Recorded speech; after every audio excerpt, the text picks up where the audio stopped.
আপনারা দেখছেন মৌসুমী ফেসল। আজকে হবে মাছের একটা ঝোল আলু দিয়ে, একদম এরকম একটা ঝোল হলে কোনো কথাই নেই দুপুরবেলা। আর সঙ্গে দিয়ে দিয়েছি আমি কটা চিংড়ি, যেহেতু চিংড়ি ছিল চিংড়িটা দিতেই হবে মানে নেই, আমার ছিল তাই দিয়ে দিয়েছি। কথা না বানিয়ে চলো কিভাবে করেছি আমরা দেখে নিই, ভিডিওটা একদম স্কিপ করবেন না। দিয়ে দিচ্ছি নুন আর হলুদ, মাখিয়ে নেবো। আর নিয়েছি এই যে আলু কেটে, পেঁয়াজ, এটা পোস্ত আর সর্ষে একটু অল্প বেটে,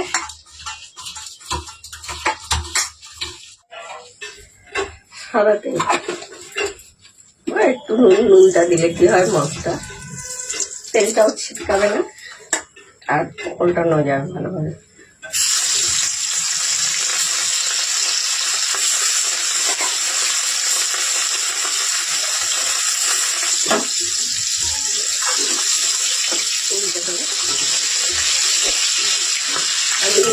ভাজা হয়ে গেছে।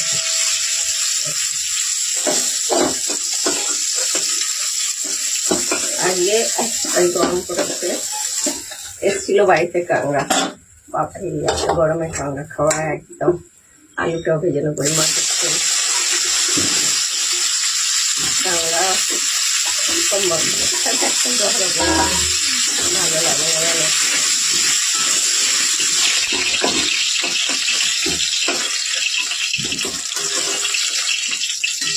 আচ্ছা আর একটু দিয়ে দেবো, একটুখানি একদম বেশি তেল লাগবে।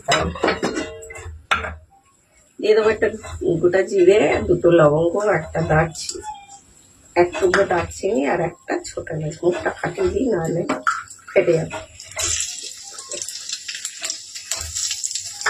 দিয়ে দেবো পেঁয়াজটা, একটা পেঁয়াজ কুচিয়ে নিয়েছি বড় সাইজের, খুব করবো না, কুচিয়ে দিয়েছি। একটা পেঁয়াজ করে নিয়েছি, দুটি করে ভাজা হয়ে গেছে। আর নিয়ে নিয়েছি একটা টমেটোটা দেখুন, এই টমেটোটা না ভীষণ লাল ভীষণ লাল।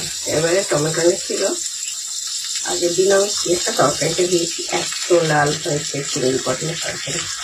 কাঁচা লঙ্কা আমি পেঁয়াজ বেটেছি তার সঙ্গে একটুখানি বেটে দিয়েছি, আর একটু দিয়ে দিলাম হয়তো, এটা দিয়ে দেবো আদা বাটা, যেরকম ঝাল খাবেন সেরকম অনুযায়ী আর কি দেবেন। রসুন বাটা,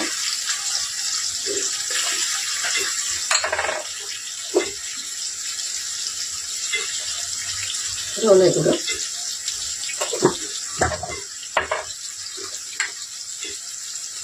জিরে গুঁড়ো,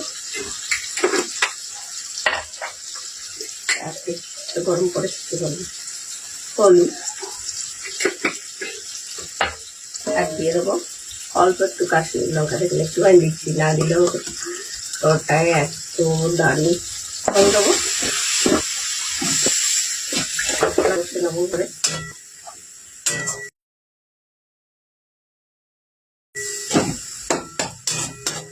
মানে পাকা পাকা লঙ্কা, এখন সব লঙ্কাগুলো কেটে যাচ্ছে গরমে। আর আমার কাছে যে লঙ্কাগুলো ছিল সেটা থেকে একদম সেও এত লাল হয়েছে। আমি দেখেছি যারা আগের ভিডিও আমার দেখেছে তাদেরকে যে এতটা লাল হয়ে গেছে। দিয়ে দেবো ভাজা আলুটা। আর ভিডিওটা তখন অফ ছিল, দেখানো হয়নি, কিছুটা চিংড়ি ছিল আমি হালকা করে ভেজে নিয়েছি, ওর সঙ্গে দিয়ে দেবো অল্প 8-10টা চিংড়িগুলো বড় বড় সেটা ছিল, সেটাও তরকারিটায় দিয়ে দেবো, তাহলে আরো টেস্ট হয়ে যাবে। তরকারিটা ছিল বলে দিচ্ছি আমি। দিয়ে দেবো স্বাদ মতো নুন।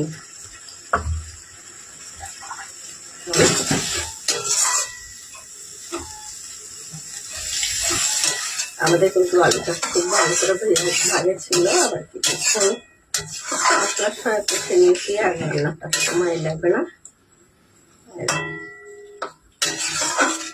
যার জন্য সেই বুঝে রাখতে হবে। দিয়ে দেবো ঢাকা। ফুটে গেলে ফুট ধরলে আমরা আগুনটা medium. A few minutes later. এবার আমরা আগুনটা মিডিয়াম করে দিয়ে রান্না করে নেবো। আলুটা সেদ্ধ হবে। A few minutes later. আমাদের আলুগুলো কিন্তু সেদ্ধ হয়ে গেছে, আর ঝোলটাও ভাতের জন্য মোটামুটি ঠিক আছে। এবার আমরা মাছগুলো দিয়ে দেবো।